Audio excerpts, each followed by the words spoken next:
As a doctor, I'm bound by doctor-patient privilege not to disclose the specifics of what I'm about to tell you. But as a human being, I feel compelled to share this.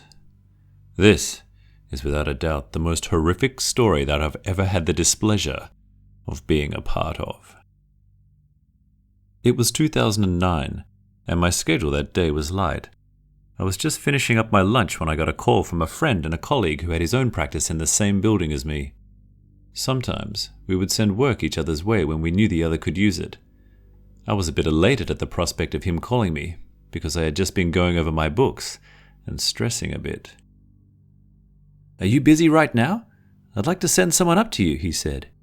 "No, my afternoon is barren. What are the details?" "It's a walk-in. From the look of it, an eating disorder. Her mother is concerned." Eating disorder. Those can be unpleasant. I'd actually had a bulimic throw up my office once when I stepped out momentarily to check my calendar. Still, I needed the work. "All right, send her up." I tried to tidy up my desk to make my office look more presentable and professional while I waited.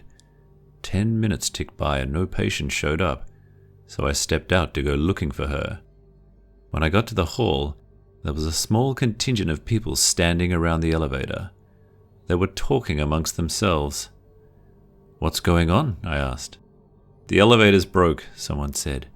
"Shit, I bet she's on there," I thought. "What floor is it stuck on?" "The 10th and 11th. "Yeah, that'd be about right. My colleague's office was on the 10th, 3 floors down. I knew from experience that it could be anywhere up to an hour before they got the elevator working again. I hope she wasn't claustrophobic. Returning to my office, I called downstairs. "What's up?" my colleague asked after picking up. "She's stuck in the elevator." He laughed. "Really? Poor thing." "What's her name?" "Amelia," he paused. "Amelia D. something."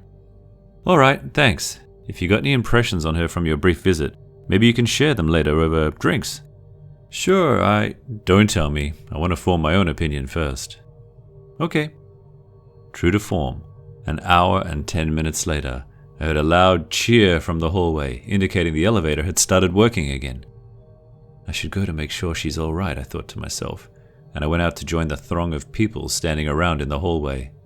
There were a lot more people by then, and I couldn't make my way to the elevator doors or even see them from where I was. But I could hear it when the elevator dinged, indicating it was stopping on our floor, and the rolling mechanical sound of the doors opening.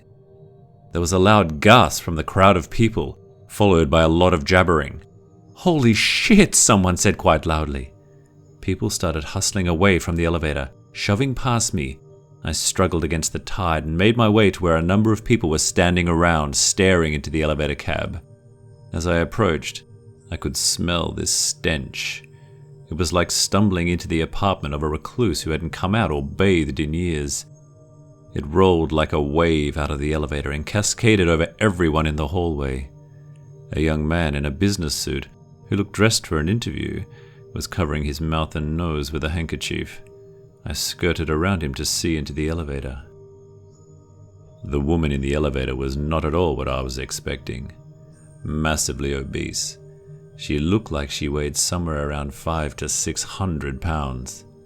Her face was so puffed up, her eyes were barely visible, just 2 dark dots above her cheeks, and she had frizzed out brown hair. The notion that I was smelling a recluse seemed all the more plausible at the sight of her. Her mouth was covered with what looked like greasy barbecue sauce. There was even some sort of gristle at the corner of her lips. There was more of it all over her hands and wiped down the front of her shirt. It looked like she had come straight from an all-you-can-eat rib buffet. Clenched tightly in one of her hands was a big black trash bag that sagged, full of something that seemed to slosh around inside. The smell coming out of it was nauseating. The woman stepped out of the elevator, her eyes and nose runny with tears and mucus. I stepped forward while everyone else backed away, horrified. "Amelia?" I asked her. She looked at me through her beady little piggy eyes, her cheeks covered with that vile red gunk and streaked with tears. She then opened her mouth. For about 3 seconds, I had the horrible notion that she was going to vomit an entire barbecue on me. I was hungry, she stuttered. The young man in the suit heaved involuntarily at the smell of her breath and then strode away, trying to maintain his demeanor. That's okay. Do you want to talk about it in my office? Seeing me reach out to her, she clenched her black trash bag tightly and hugged it to her chest. The contents of it made a sickening squish sound. I could taste my own lunch in the back of my throat. Is that yours? I asked. I'm not going to take it. She started sobbing. This horrible, almost hob-like squeal of a sob. Honestly, I didn't want to touch her. I wanted to go back into my office, lock the door and pretend I was glad my afternoon was completely empty. The smell wafting off her and off that bag of spoils was going to be permeating every crevice of my office for days. I just knew it. Still, this was a human being that had come seeking my help, and I was not about to turn her away. My office is right down the hall. Why don't you come with me? I started walking. In my head, I said, if she doesn't come with me, screw it. She can go back to her apartment that's probably filled with roaches and feces and who knows what other ungodly things. I'll find someone else to help. But she followed me, lumbering on legs that stretched the limits of the sweatpants she had on. I held the door open for her, and she waddled in, kneading the contents of that trash bag in her thick sausage fingers, making it belch and splurch. She stopped and just stood there in the middle of my office. The elevator got stuck, she mumbled. Yes, I'm sorry about that. I hope you're all right. Thank goodness you brought something to eat, yes? She started crying again, squeezing her trash bag, and I was afraid it was going to explode and leave God knows what all over my office floor. She nodded as her face turned red, and tears poured out of seemingly every pore of her head. I went and got her a box of tissues and handed her a couple. She tried to take them while still holding onto the bag with both hands. Would you like me to hold that? I offered, praying she'd say no. She shook her head. What do you have in there? I finally decided to ask. She huffed and snorted, trying to inhale all the fluid back into her face. Using one of the tissues, she mopped her eyes and mouth, getting blotchy red smears all over the place. Leftovers, she stuttered. Then her chest started heaving and she threw her head back and started bawling again. Her face was like a fountain.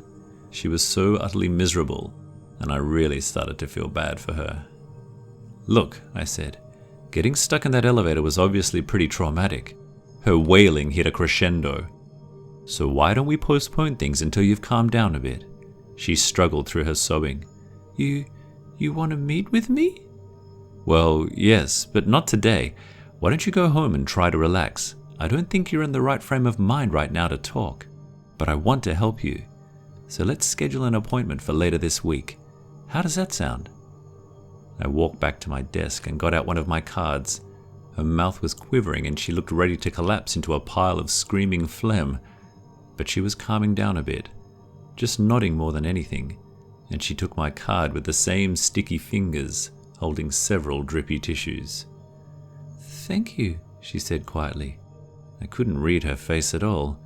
Her features were so red and swollen and wet that she seemed almost blank and expressionless. Do you want me to escort you down to the lobby? I asked, in case something happens with the elevator again. It should be all right, but I don't want you to be nervous. She shook her head. That don't seem like a good idea. Okay. And with that, she turned around and waddled out of my office, slowly sobbing slightly every now and then. With her went that sloshy black trash bag, and with them both went that putrid aroma of filth and squalor. I literally breathed a sigh of relief as I heard the door click shut.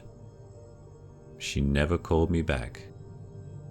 It was a week later that I finally got around to having drinks with my colleague from downstairs. We were relaxing, having a couple of beers, and I suddenly remembered her. Oh, thanks by the way, I said. For what? For Amelia. Who? Amelia. Eating disorder. Last week you sent her up to me, remember? Oh, right. He sipped his beer. The one who got stuck in the elevator. How did that go? She was a wreck, I said. Sobbing and practically hysterical. I talked her into rescheduling, but she hasn't called me to make another appointment. Did you talk to her mother? No, I didn't get any information from her. I gave her my card. What did you think? He asked. Classic food dependency, I said. Definitely a binge eater. Her face was just all... No, not the mother. I mean Amelia. What? What did you think of Amelia? He said again. I'm telling you what I thought. Amelia, the scrawny 12-year-old girl, you think is a binge eater?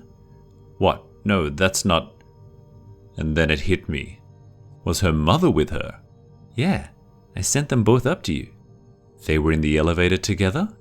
He looked at me, and the same dawning realization came over his face.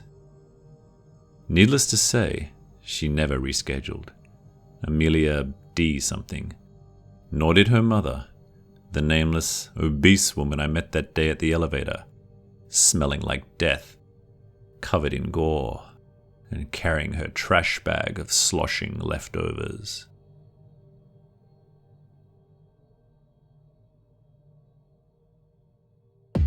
Hey there. Thank you to all who support us through Patreon. Your contribution goes a very long way to keep the nightmare tales coming. And if you're not a Patreon yet, please consider joining. Also, a very special thanks to the Dark Cosmos who bought us lunch. It's very much appreciated. I hope you'll all continue to support us, and we'll continue to strive for our goal to bring you the highest quality content we can.